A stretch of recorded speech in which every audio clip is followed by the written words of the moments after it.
Well, good afternoon. It's Coach Diana here, and I don't know how many people are out there. I'm here by my lonesome today, so I am trying to navigate tech and grateful to be here with you. We've got Julie from our team helping us today, so she'll be adding things in the chat for you all.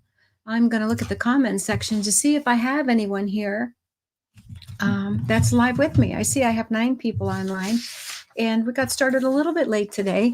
And I see our Instagram is running as well. I get to be with y'all for a little while today, and the topic that we're going to be talking about today is it's not fair. But here's why change begins with you. And I am wondering, well, first of all, I want to just let you know that this is Leslie's public account, whether you're on Instagram, YouTube, or Facebook, and it is not private. So all of your comments, just keep in mind, they are seen by the general public. And I'm so grateful that you're here with me today as we dive into this topic. I'm going to need some interaction from you today. I'm used to having other people with me, one of the other coaches. And so I'd love your feedback. And I'm wondering, when you think about it's not fair, but here's why change begins with me, what do you think occurs to you that you've been struggling with that's not fair, that brought you to this topic today? What were your thoughts? And I'm glad you're here too, finally, Frey. Hello from Virginia, Betsy. What do you think when you think about it's not fair? Nothing's changing. I'm stuck. I've tried everything. It just doesn't get better. What are your thoughts about that? Why does change begin with you? But first, let's just talk about where are you stuck? What's not fair? Maybe it's a relationship that you have with your partner. Maybe it's a relationship that you have with your children or some family members, siblings, or a parent. And as I'm welcoming you online, I'm just going to invite you to interact with me about what are your thoughts when in coming to this Facebook Live. It's not fair. Brett, thank you. Brett is saying, I feel like I'm doing all the work and the other person is not. I know so many relate to that, as do I. Rhonda's saying, I did not get a teammate in my relationship, so I had to change my mindset. There's the word change, indicates how am I going to do this differently when it just keeps staying the same. The past is a great predictor of current and future performance, and that not only means the person that you're dealing with, that means you as well. All right, what else? What comes to mind when you think it's not fair? But here's why. I feel like it's not fair. You'll see me looking on the screen for some of your, we'll be taking your questions in a little bit as well, related to our topic. When evil people get away with it,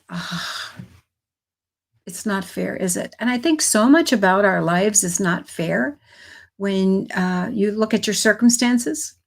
Connie's saying that I have to do all the work to change. It just feels like a heavy load, doesn't it?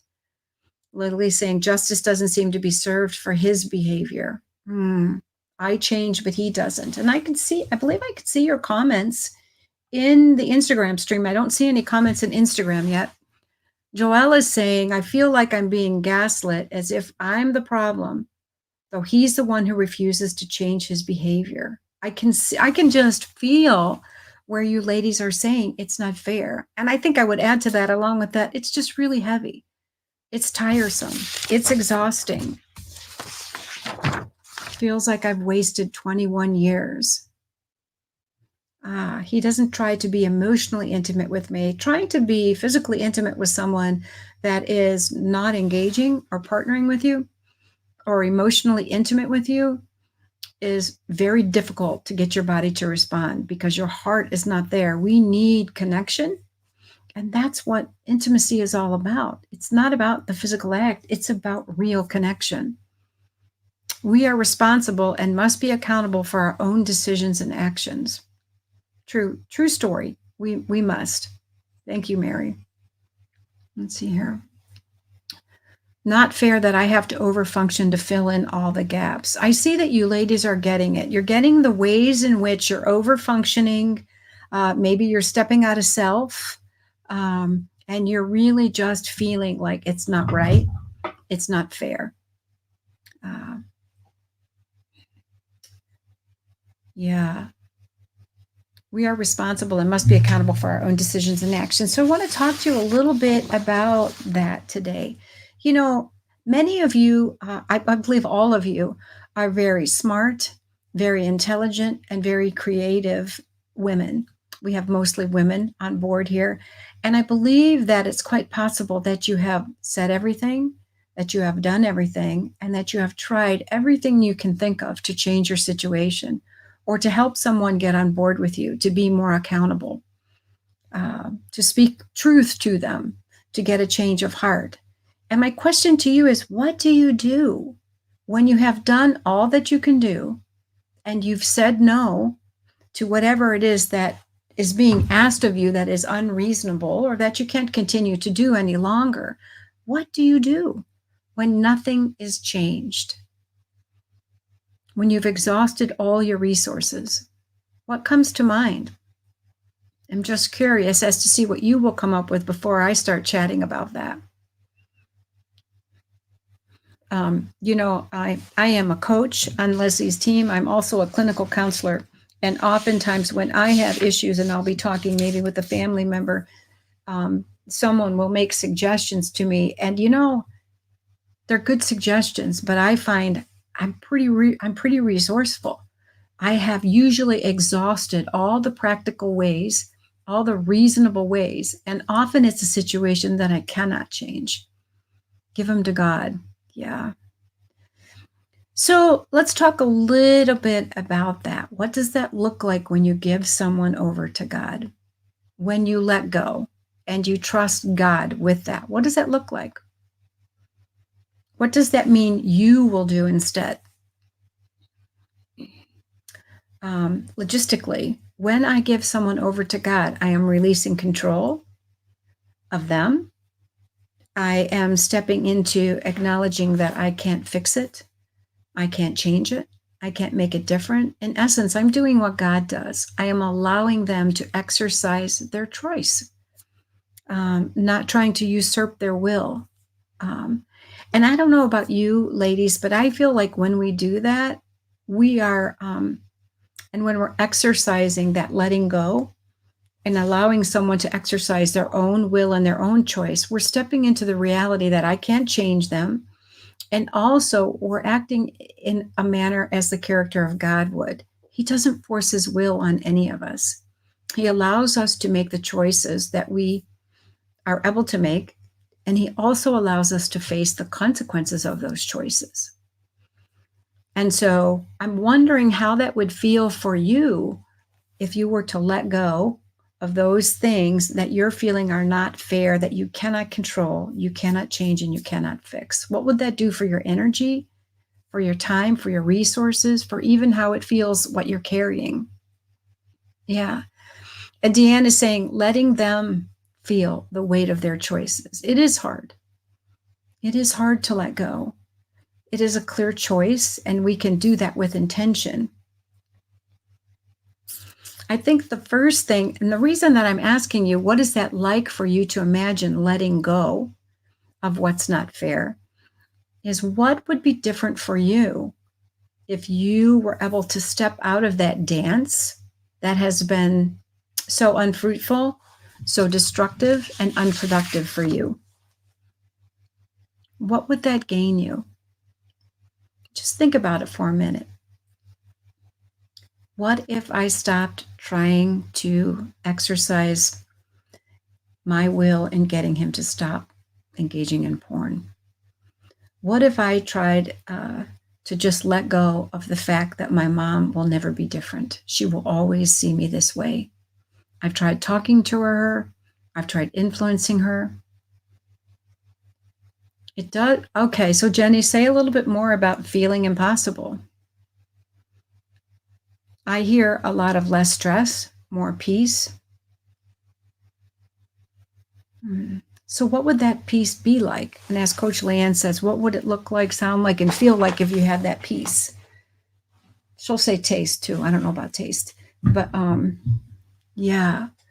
So, if you think about that, we're stepping into our area of responsibility and letting go of someone else's area of responsibility that we have taken on.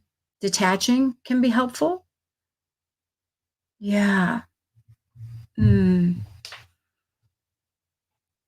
It does. It takes the pressure off and it is providing the opportunity for you to resource your mind, your spirit, your energy, and exercise your own will rather than exerting will over what's not working on the other end. But the question is, and I want to ask you what that might feel like, right? And I think if you talk about it from a physical standpoint, I mean, when we say it feels lighter, quite literally, it does feel lighter.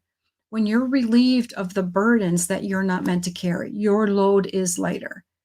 And it allows you to adjust to examine what is the load that I'm meant to carry. And that's what I wanted to talk to you a little bit about today. What is the load that you're meant to carry rather than what you've been carrying? What you've been holding on to. So if I'm able to let go of what's not changing, what's not working, and I'm acknowledging what it would look like to step into letting go of that, which would be peace, a little bit of lightness. I feel like more capacity for you physically and mentally as well. I also want you to acknowledge your emotions along with that. Yeah. And so, emotionally, what would that do for your well being, for your mindset? And I think often what I get is I don't know what to do with that clear space because I've been doing it for so long and I've been focused over there. And that's what I want to call you to today is where change begins with you. And so the first change that we need to exercise is noticing the cost to us of not doing something different. And so I wanted to ask you, ladies, as if I was in a coaching class with you now, what is one change that you could make that would help you to step out of the feelings of bitterness or it's not fair? What's just one thing you could let go of that would allow this other person that you're struggling most with or this other relationship to take responsibility and accountability for their own life? What might that be? It might be a chore. It might be a financial need. Um, it, yeah, yeah. What might that be? Yeah, and Tamara is saying we want to choose what we're going to let go of and not take responsibility for. And then we're going to have to remember that we're not going to pick it back up again because, ladies, what we're talking about doing is changing our patterns of behavior, which are ingrained in our neural networks. And so your brain is going to want to go back to what it's always done because it feels comfortable and it feels easy. So it's going to be against the grain for you to do something different. So the question is, what is one change you could make that would help you step out of bitter and unfairness feelings? What's one thing you could let go of? One thing you're not willing to manage. And Connie is saying, I can let go of his relationship with his friends. Maybe you've been trying to manage who he's spending time with. You see they're a negative influence on him and have impact to you. And so you've tried to exert your voice. You've tried in many, many ways. So letting go of that. I'm going to ask you, Connie, if you let go of his relationship with his friends and chose to just allow that to be and then dealt with your feelings, really kind of releasing those feelings of bitterness, what could be different for you? And Bonnie is saying, I can look at my ex-husband's childhood trauma and understand it's the root of his problems, not just my actions that contributed to our marital decline. Yeah. So, not taking full responsibility for the marital decline, but looking at it holistically and assigning equal choice to both partners, how much weight would that lift you from? What would you do with that mind share when you stop blaming yourself and taking it all on? What would that look like? Joy, I'm not understanding your comment. Judgment toward the unchangeable person. Oh, you would let go. Okay, I got it. You would let go of judgment toward the unchangeable person. Hmm. Yeah. What would that sound like to let go of judgment? I'm going to let you be you. You answer to God, and I will choose what I need. I can answer to God too. You're not you're not really kind of fighting against the wind any longer. You're just letting go. For me, the thought of letting go is just in the exhale. The angst of holding on, trying to create change where change isn't occurring and it's hurting me is just a lot for us to carry. But with the exhale, I'm just sending it away. And when you do that, we want you to pivot, or I want you to pivot. What can I focus on now? So I'm going to read a little bit of what you put here. Letting go of unrealistic expectations. I love that, Deanne. If I let go of unrealistic expectations, making just a list of all of those things that I'm expecting to be different, that are not reasonable, that are not based in truth, and have never occurred, I am free now to focus on what the real possibilities are and where I can exert change and control in my own life. Letting go of his expectations of me. There you go. Stepping out of people pleasing, stepping out of trying to placate, pretend, exhausting all my resources so that someone else will be happy with probably who I'm not. Letting go of their upbringing and how they were raised. Yay. They have to want to change. You ladies are getting it. So I want you to take away your statements. You probably could come up with a couple more. So when you walk away from our time together today, remember this. This is what you're intentionally choosing to let go of. And so how do we do that? First, we make an intention in our mind. This is what we're going to do. So letting go of jealousy. All right. What are the areas I exert jealousy in? I'm going, and ladies, I've talked to you about this before. I have these index cards in my drawer, and I usually will set an intention or focus on a transforming truth or a thought, something that I want to recall and remember, and I'll carry it with me, or I'll post it in my office and I'll review it daily. So for those of you that are putting things in the chat, write that down. Jennifer, believing his behavior is a language. I don't know what that, believing that his behavior is a language. What that means to me is I'm letting go of believing that his behavior is truth. I don't know what that means. You could say more about that. But if that makes sense to you, that's good. Because what's going to happen is you're going to forget, you're going to go back into your old patterns. So you're committing to yourself today, I'm choosing to let go of this. I no longer have control over this. I'm admitting, accepting that. It's not fair. I don't think life is fair. I don't know about you, but I don't understand why God has chosen the path of suffering to shape and to form us to his image, but he does. But you get to choose what is reasonable for you and what is not. So we're letting go of those feelings of bitterness and not fairness and the thoughts that go along with that. So you have to record, like, I'm choosing to let go of playing detective. What are the thoughts that I will engage in instead of that? It's not my job to figure out what he's doing. It's not my job, I don't know, to hold on to the angst about his poor choices.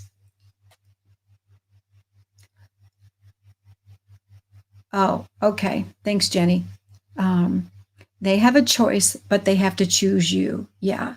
And so I also might tell myself what I'm letting go of. And I also might add to that card, what are the truths along with that? And if I just take this one that Susan had mentioned, I might put on my card, I'm choosing to let go of the fact that he's not choosing me. Or I'm choosing to tell myself the truth that he has a choice and he's not choosing me in this or in that. And I want to be chosen. So it's speaking truth to yourself, right? You're stepping into the truth and the reality. You're accepting what is happening, but you're changing the dance steps. You're changing the dance steps because you're choosing to be different in that.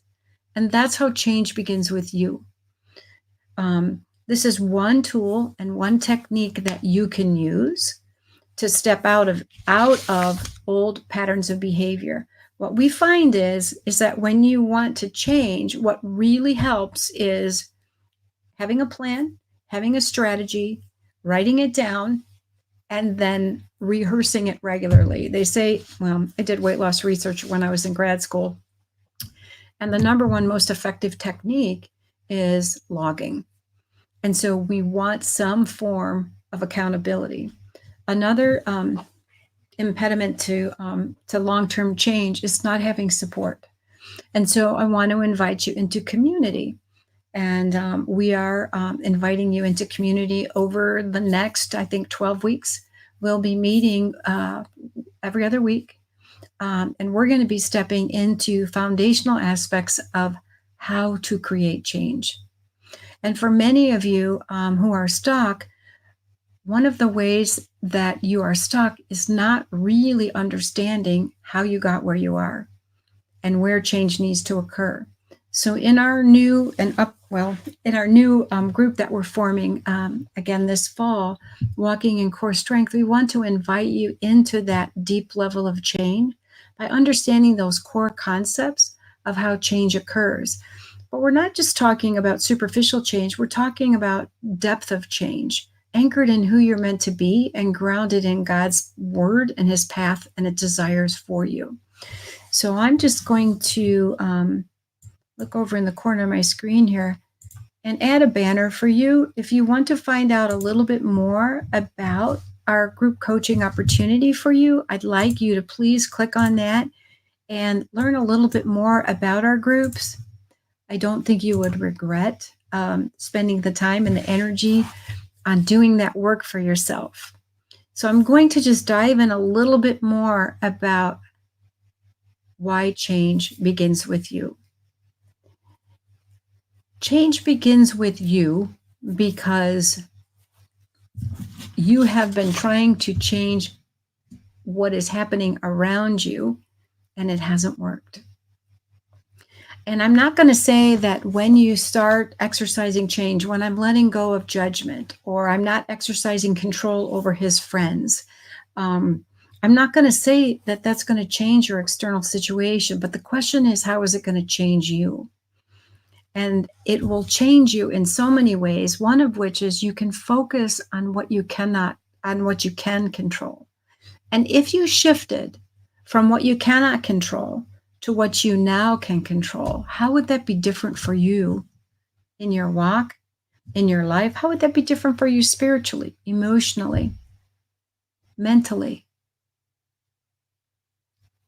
Takes the pressure off. How would it feel for you to focus on what you can change? Imagine you've been walking on a treadmill for 30, 35 years.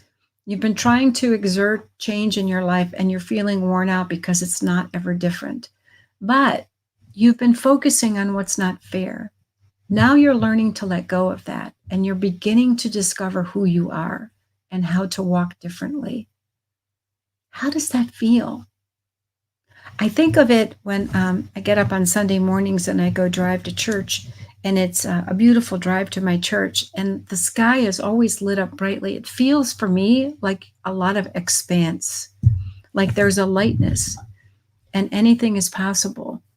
And now I look at it as you are now in the driver's seat. Rather than being that co-pilot and someone else being in the driver's seat, you're in the driver's seat of your life. And there's a lot of work to do there. Yeah, allowing us to focus on what is good, lovely, and worthy of praise. It's very empowering. And it is transforming because you're no longer focused on the negative. And so we want to encourage you to be in the driver's seat. We want to encourage you to take responsibility for your actions and your decisions, not someone else's, and show you and teach you how to be empowered to make the changes that you want to make in your life. And a part of that is, I don't know how many of you ladies on screen right now and in the chat section would agree that a part of change beginning with you, like the first thing that needs to occur is I really need to understand what it is that I need. How many of you in the process of maybe doing things in a dysfunctional way have lost that part of yourself that really just knows what you need, who you're meant to be, and how to walk differently? We call that our core self. And if that's you, just put a yes. I need to learn more about who I am in the chat for me.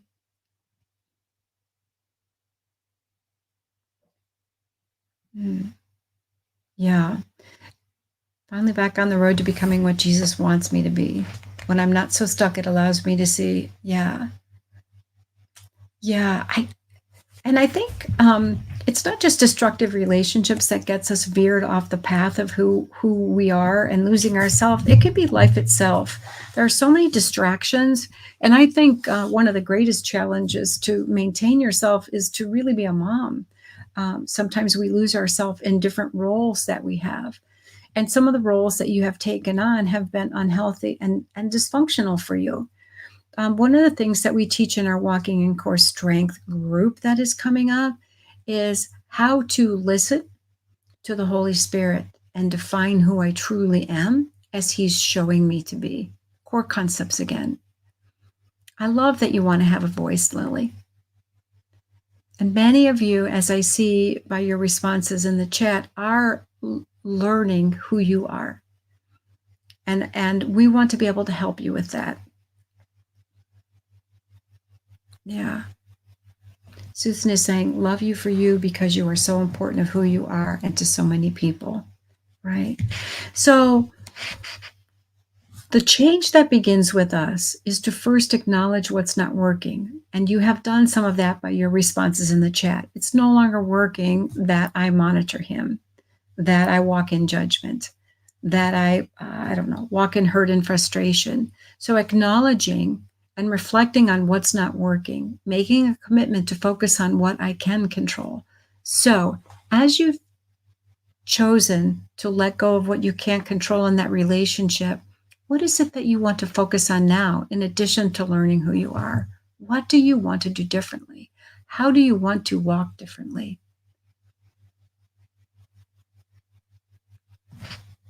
I'll wait and let you answer a little bit of that in the chat.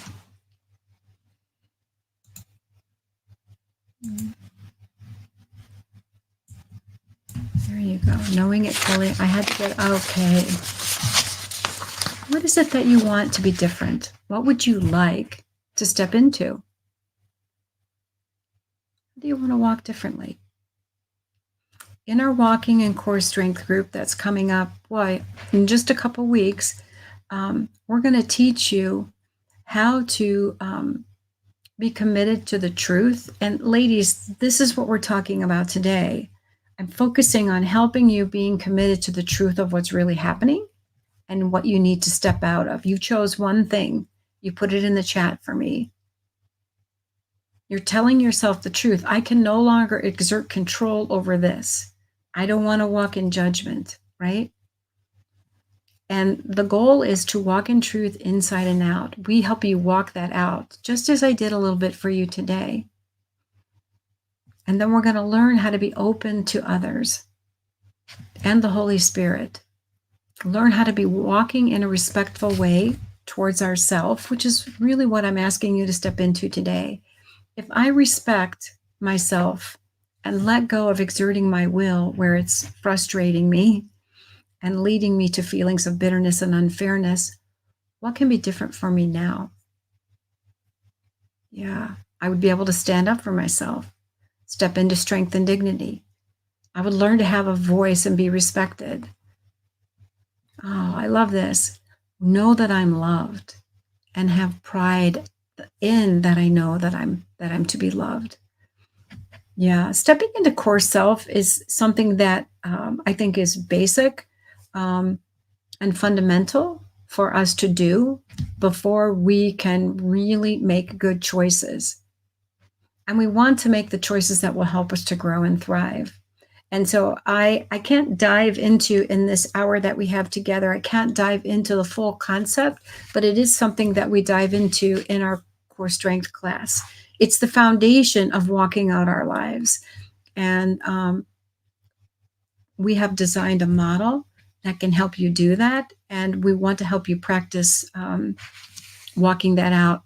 I want to encourage you, in addition to, your steps that you put on your card, one of the things you do is you need accountability. So maybe you have a partner or a friend, or in the case of our ladies, we have community. We help one another walk that out, and we're accountable to one another in between each session and during the sessions for what we have gained, where we have struggled.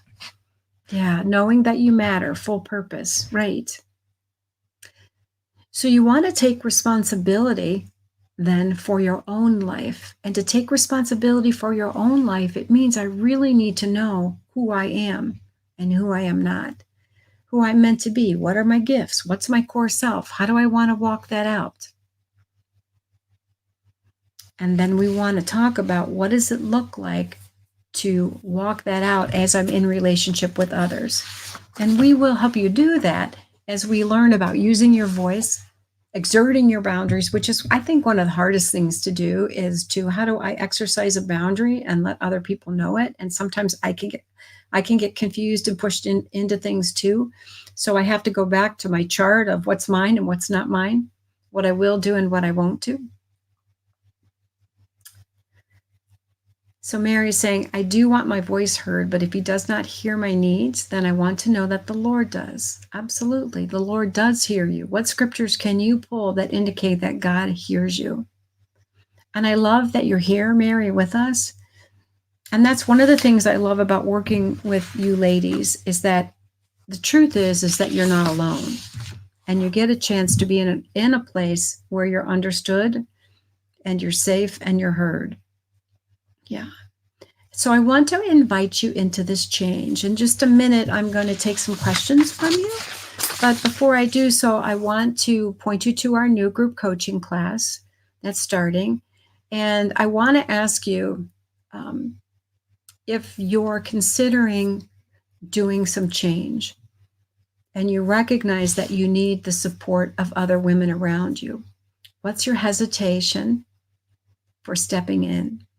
And I spoke with a woman the other day, and she said, it's so interesting. I'll support everyone else, or I'll spend money on all these other things, but I won't spend money on my own growth. And maybe it's not something that you're used to. In my line of work, it's something that we mostly do. In fact, those of us who want to be quality providers spend a lot of time engaging in our own growth. And it's been a valuable and rewarding process for me and for my colleagues. And I want to invite you to that. It's a step forward. It's transformational. It's going to make a difference in your life as you do the work to move forward.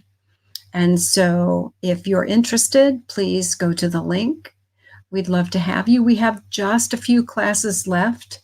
And so we are filling up quickly. I don't know that we're going to add new sections, so don't wait till the last minute and try to find a section that can work for you. All of the coaches will be taking different days, different classes. So, but I want to give you tools and encourage you with some strategies that can align with your values and your goals and help you to define who you are and to walk out that core self for the remaining time that God has you here on earth. All right, ladies, I'm going to go to the questions section. I don't think we have any questions, Julie, at this point.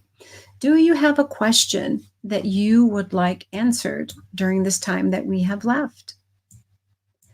If you do, let me know. And so Deanne is asking, would I receive enough individual support with 15 ladies in the group? We will coach you in the group. We will coach you around the material. Many individuals in the group will bring stories from their life as you're applying the material for us to coach you around. What I find, Deanne, is that it's a very supportive environment. There will be breakout sessions where you will have small breakouts with a small group of ladies. So you will have individual time to interact as well. Our group coaching is aimed at dealing with the curriculum in a way that you're going to engage your life and your story. And I think what you find is many of the ladies in the class have similar experiences and stories. So whatever I'm coaching someone on is almost always applicable to everyone else in the group. Everyone will get a chance to and an opportunity to speak and to be heard. We will not, in the course of one class, coach every lady individually. There will be 12 to 15 in a group. But over the course of 6 weeks, yes, you will be coached over what concerns you as it relates to you applying what you're learning to your life. And I hope that helps answer your question. How can I learn my core into walk-in core? That's a great question, Anna. That's what we want to help you do. So when you step into walking in core strength, you'll learn all about what is core strength and how do I walk that out in a model that Leslie has designed. It's a 4-step model, but we have practical tools that we will help you apply to that to help you see what that looks like so you can walk that out.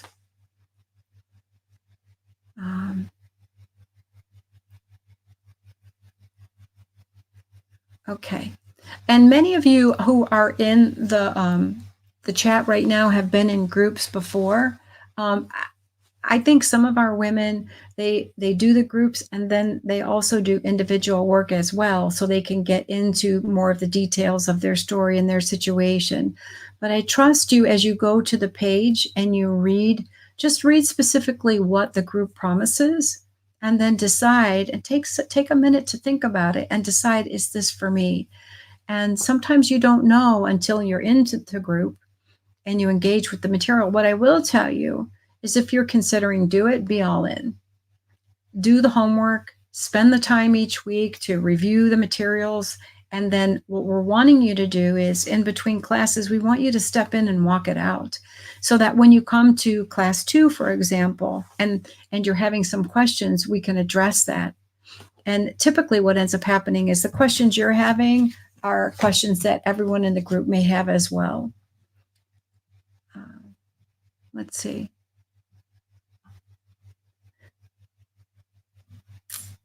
There we go. I'm just, so what questions do you have for me? All right. So here's a question is, would this work for me where my issues are mild with my spouse, yet a sibling who is narcissistic has taken a chunk of my time and energy? Through this podcast, I see there are relationship issues with my spouse, which I've been stuffing. Yet in a situation like mine, how appropriate would this be?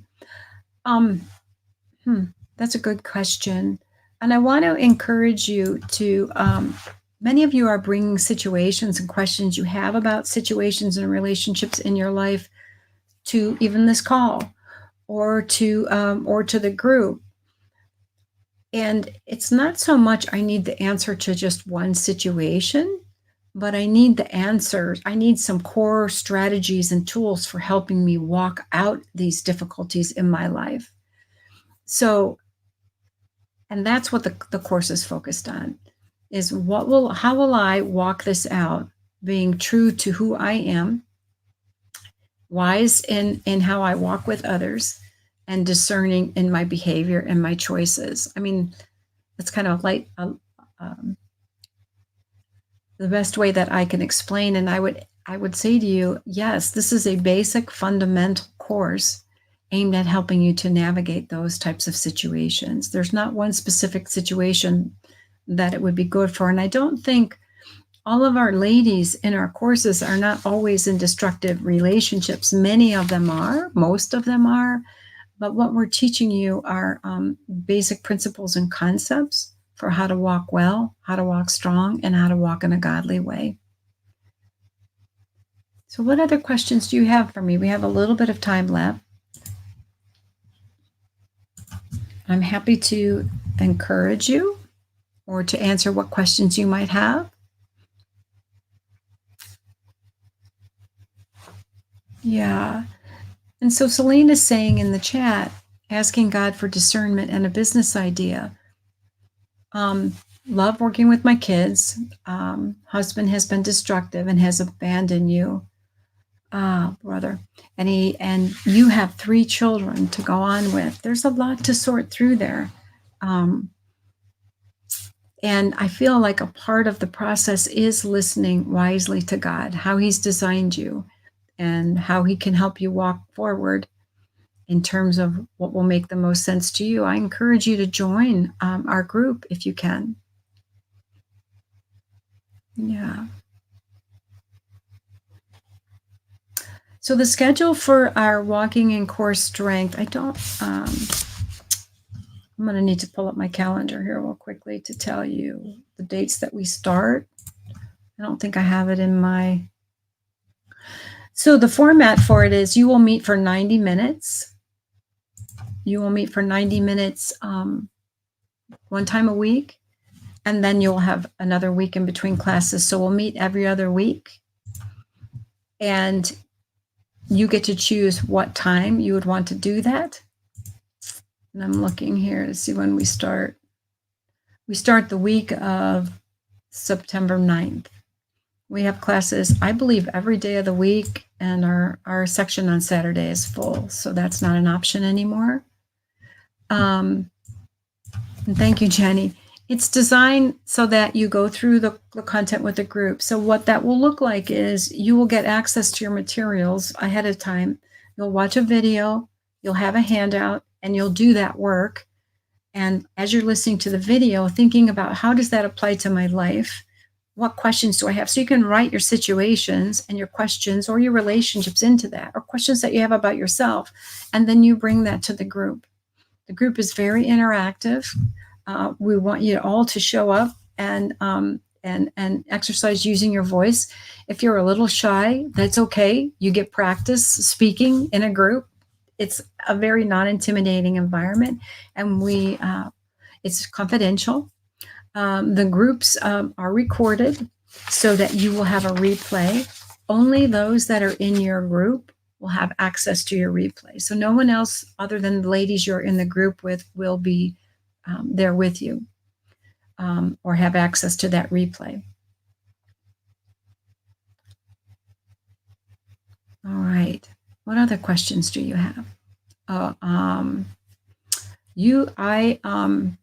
I would encourage you to go to our sign-up page, leslievernick.com/group coaching, and you will get answers to the cost and payment plans for that.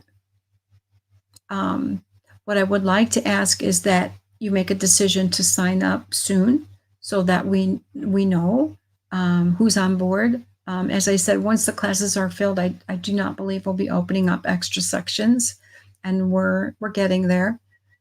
And so I really kind of feel like, we cover so many things in the curriculum with walking and core strength, in addition to just the 4 concepts of being committed to truth, being open to wise others, being respectful and responsible for myself. And I think the big thing is how to be empathic without enabling.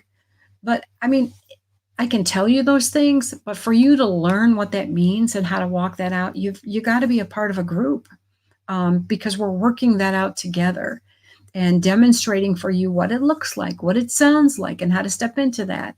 And my goal is that our goal is that you would walk away different.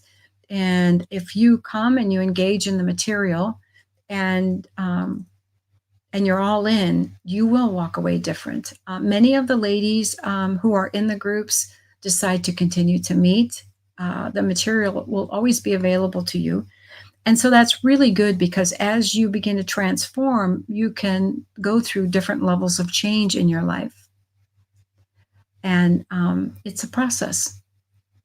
All right, I'm going to take a couple more questions. Let's see here.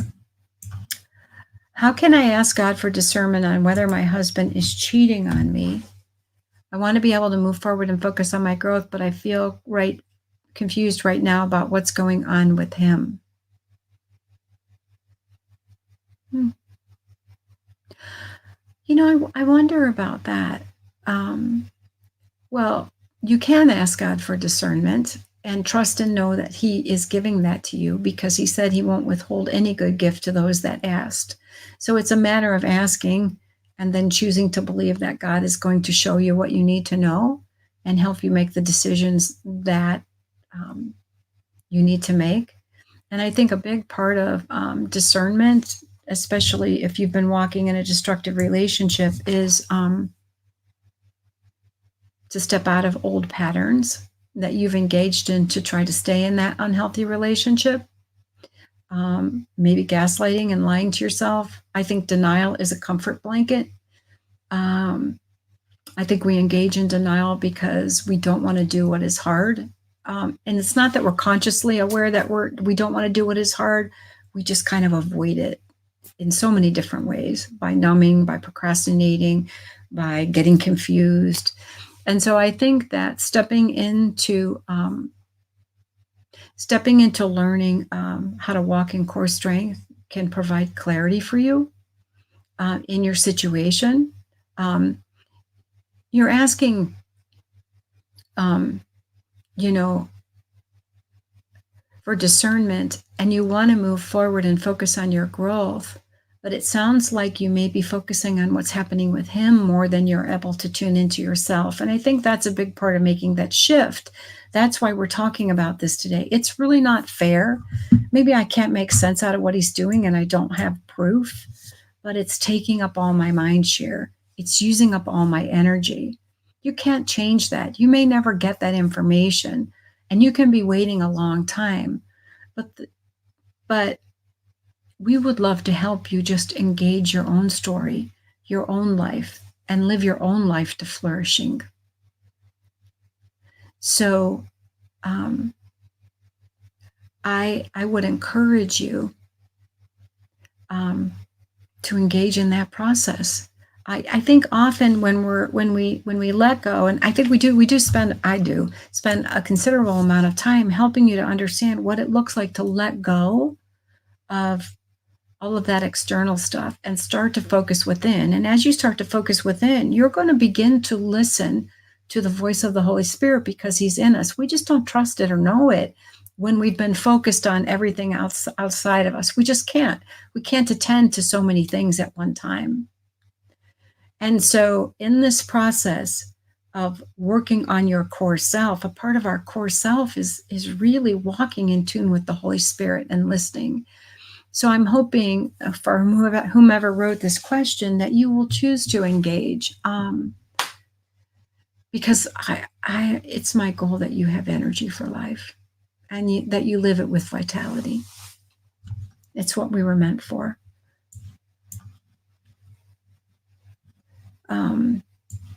Yeah. And, the question also that I want to ask you is that even if you never had proof that he is cheating on you, is there enough proof that whatever else is going on, that it's harmful to you? And if that's true, what will you decide to no longer do? Early on the call, I asked you ladies too, if I stepped out of what's not fair, like it's not fair that I think he's cheating on me or he's treating me this way or he doesn't want to be intimate. If I let go of that, accepted the reality and truth, just let go of managing it, monitoring it, changing it, what could be different for me in my thoughts, really my body, my sensations, my feelings, my energy, spiritually, where would I be? I mean, we're just talking about one thing, just one thing can open the door to so much change. I don't know about you ladies, but when I start eating healthy, I may choose to just let go of one thing. I don't know. For me, it's bakery right now because I love bakery. So if I stop eating bakery, then it leads to another change of, okay, I'm not going to eat like cookies. That's not a choice for me. And before I know it, I'm making all kinds of other choices for other healthy things that I'm inviting in, and I'm letting go of those destructive things. We want to invite you into that. All right. We have just a few more minutes. I think I have just one more question. Is that right, Julie?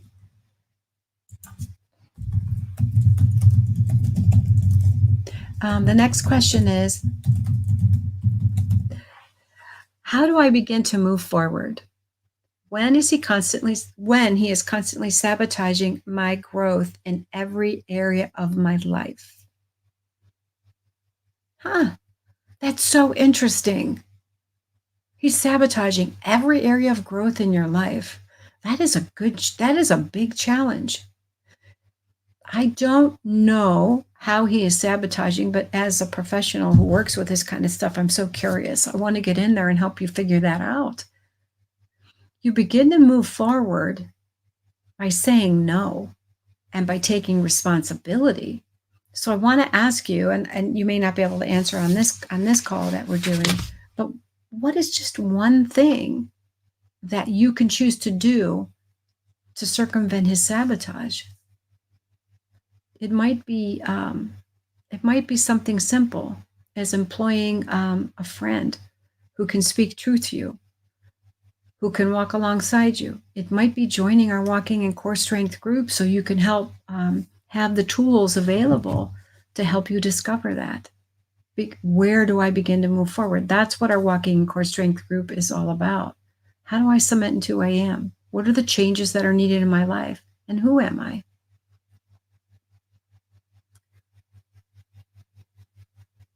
All right, I'll take just one more, and then I have a hard stop, and as do I think Julie does as well. Let's see. My husband is very narcissistic. He thinks he can act towards women inappropriately in front of me by gawking and even following women around stores just to continue seeing them at a closer and longer gaze. Wow. I'm sorry. Should I remain with him and continue to go places, even church with him? He's disrespectful even there in front of me, unawares to those in our surroundings. Well, you're asking me if you should, and I'm wondering, I want to ask you, should you? I always tell my ladies, should, ought, must, never, and always shouldn't be in our dialogue. What I would like to ask you differently is, what do you want to do? When he's behaving that way, what are your options? Could it be to walk away? I don't know. I have a strategy. I could just think of one in this moment. We could think of lots of strategies for this. But one thing I might do is bring my keys with me. Maybe I would leave them there. Maybe I'd get an Uber home. Maybe I'd walk away. So the question I want to ask is, what is not fair and what change could occur with you?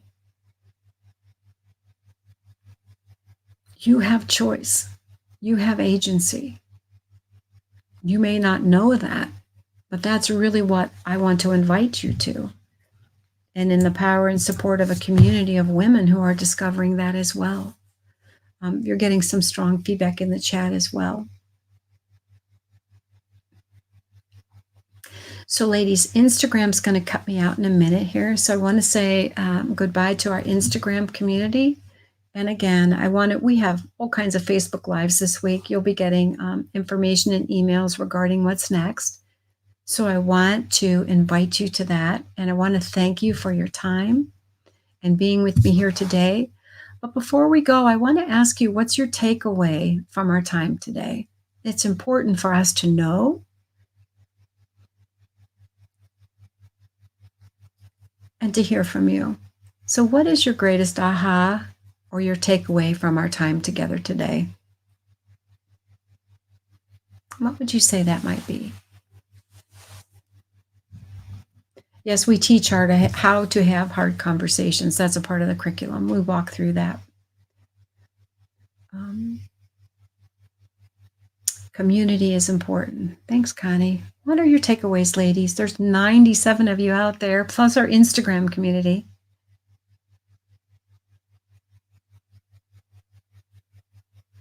What are your takeaways? How to be empathic and not an enabler. It does begin with us, doesn't it? Things can be different. They might not be different right away, but as you step into changing and taking responsibility for the change in you, you're different and things around you shift. Sometimes it gets better, sometimes it doesn't, but the goal is you're stronger you're grounded, and you're aware. So focusing on others does keep us stuck for sure. I know I had a conversation with a friend last night and she said, Diana, we've talked about this before. I said, we have. What do I want to do differently? And that's what I'd like to ask you. Nice, Elise. That's such a pretty name. You can't control others, but we can control our reactions. Absolutely.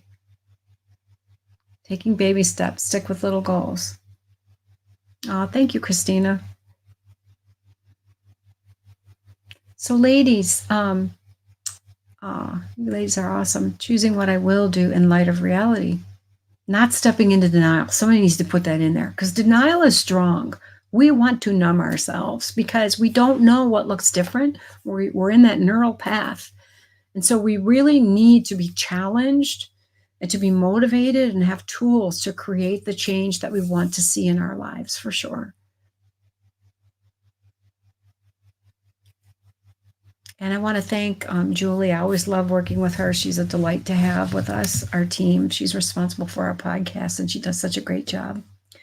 So ladies, I have to say goodbye for now. So have a wonderful day and thank you so much for being with me. Bye-bye.